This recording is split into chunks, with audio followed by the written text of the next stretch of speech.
ఒకటి అరా ఎక్కడన్నా లొసుకులు ఉంటే కూడా సరిదిద్దుకోవడానికి సిద్ధంగా ఉంది. అందుకే నేను మా బీసీ సంఘాల వారికి, బీసీ బిడ్డలకి, సోదరి మనందరికీ విజ్ఞప్తి చేస్తా ఉన్నాను.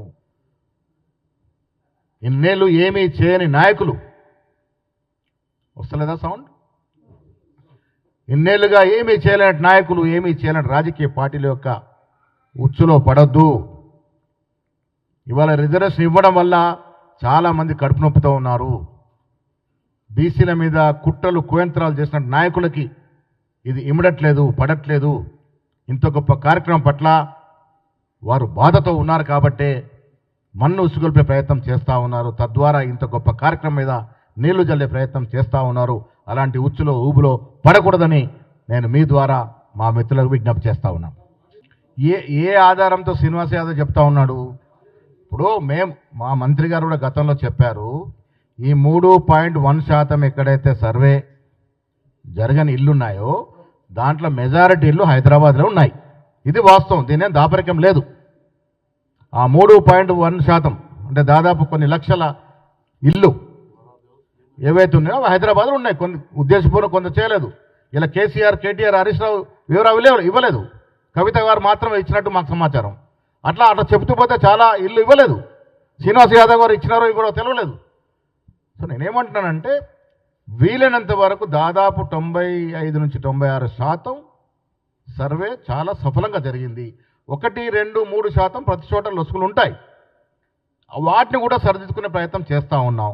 నేను అసలు ముఖ్యమంత్రి గారు చెప్పారు, ఎవరైతే వివరాలు ఇవ్వలేదో ఇవ్వదలుచుకుంటే కూడా మళ్ళీ వారికి వెసులుబాటు ఇచ్చేటువంటి ప్రయత్నం చేస్తూ ఉన్నాము, పరిపూర్ణమైనటువంటి క్లారిటీ రావడానికి. ఇవాళ ఈ దేశ చరిత్రలో ఇంతవరకు ఎవరు చేయలేదు. చేసే సాహసం కాంగ్రెస్ పార్టీ చేసింది, చేసే సాహసం ముఖ్యమంత్రి రేవంత్ రెడ్డి గారు చేశారు. దాన్ని స్వాగతిద్దామా? అరే ఇంతవరకు ఎవరు చేయలేనటువంటి గొప్ప కార్యక్రమాన్ని చేస్తే చేయనలను వదిలేసి గాలికి ఏళ్ల తరబడి మనం అణచివేసి వారి రాజకీయాల అవసరం కోసం మన కులాల్ని వాడుకున్న వ్యక్తుల్ని వదిలేసి చేసిన వాడి మీద నిందలేస్తామంటే ఇదెక్కడి న్యాయమని అడుగుతా ఉన్నాను. దేశ చరిత్రలో మొదటిసారి ఈ యజ్ఞం జరిగింది. దాన్ని ప్రతి ఒక్కరు స్వాగతించాల్సిన విజ్ఞప్తి చేస్తూ ఉన్నాను. పార్టీ ఎమ్మెల్సీ అయినా, పార్టీ ఎంపీ అయినా, కాంగ్రెస్ పార్టీలో ఎంత చిన్నవాడైనా పెద్దవాడైనా క్రమశిక్షణకు లోబడే ఉండాలి. క్రమశిక్షణ తప్పినప్పుడు ఏం చేయాలో కమిషన్ కమిటీ చూసుకుంటుంది. ఇప్పుడు ఒక క్లారిటీ ఇవ్వగలిగినా మేము ఈ రాష్ట్రంలో ఎవరు ఎంత జనాభాలో ఉన్నారో మీకు తెలుసు. సుప్రీంకోర్టు రూలింగ్ ఉన్నమాట, అది ఎవరు అధిగమించాలి? ఏదైతే మాటలు చెప్తున్నారో బీజేపీ నాయకులు, వారు ముందుకు వచ్చి ఆ అంశాన్ని చేరదీయాలి కదా. నిజంగా బీసీల ప్రేమ ఉంటే మాకు డెఫినెట్గా లేదా అది వెసులుబాటు తీసుకోవడానికే అది 9th or 10th షెడ్యూల్లో చేర్చాలనేది మా డిమాండ్. అధిగమించాల్సిన అధికారం ఎవరి చేతుల్లో ఉంది? మేము తీసి ఒలిసి మీ ముందర పెట్టాము. ఇది రాష్ట్ర యొక్క పరిస్థితి. దీన్ని వెసులుబాటు ఇవ్వాల్సిన బాధ్యత మీకు కాదా? కాంగ్రెస్ పార్టీ కట్టుబడి ఉంది. ఎన్ని పర్యాయాలు బీసీలని పీసీసీ అధ్యక్షులుగా చేసింది. ఈ రాష్ట్ర చరిత్రలో ఉన్నటువంటి ఇప్పుడు రాజకీయ పార్టీలు వారి చరిత్ర తీయండి. ఎవరు ఎన్ని మార్లు బీసీలకు అవకాశం ఇచ్చారో మాటలు చెప్పడం కాదు, చేతల్లో చూపించాలి. ఇలా కాంగ్రెస్ పార్టీ కమిట్మెంట్ ఉంది కాబట్టి నాలాంటి బీసీ వాడు పీసీ ప్రెసిడెంట్ అవ్వగలిగినాడు. ఇలా కమిట్మెంట్ ఉంది కాబట్టి బీసీలకి మంత్రి పదవులు ఇవ్వగలని ఇంకా ఇవ్వబోతా ఉన్నాం. డెఫినెట్గా పెంచాలనే తపన, పెంచాలనే ఆలోచనతోనే ఈ సర్వే జరిగింది. కానీ ఆ పెంచే లిమిట్ని అధిగమించాల్సింది ఎవరు? డెఫినెట్గా 42% ఈ సర్వే రానప్పుడు చెప్పినారు. దాన్ని పెంచే ప్రయత్నం అడుగడుగునా జరుగుతుంది. అది అధికారికంగా మేము దాన్ని ఆచరణలోకి తీసుకురావాలంటే అడ్డంకులు తొలగించాలి. అడ్డంకులు తొలగించేటటువంటి సత్తా, ధైర్యం కేంద్ర ప్రభుత్వం బీజేపీ చేతుల్లో ఉంది. ఆ దశగా ప్రయత్నం చేయాలి. 42% తగ్గకుండా ఇచ్చే ప్రయత్నం చేస్తాం.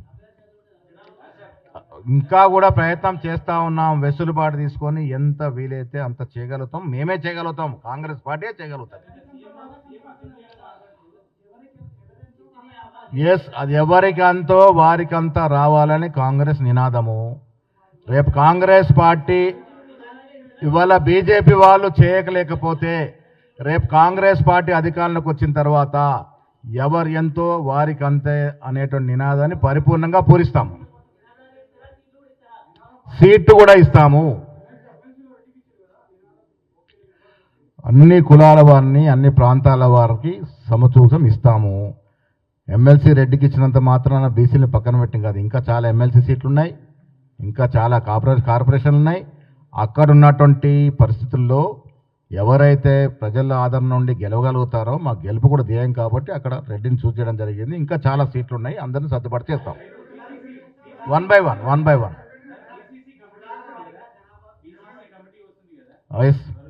ఎస్ 100% పీసీసీ కమిటీలో 50 నుంచి 60% మించి ఎస్సీ, ఎస్టీ, బీసీ మైనార్టీలు ఉంటారు.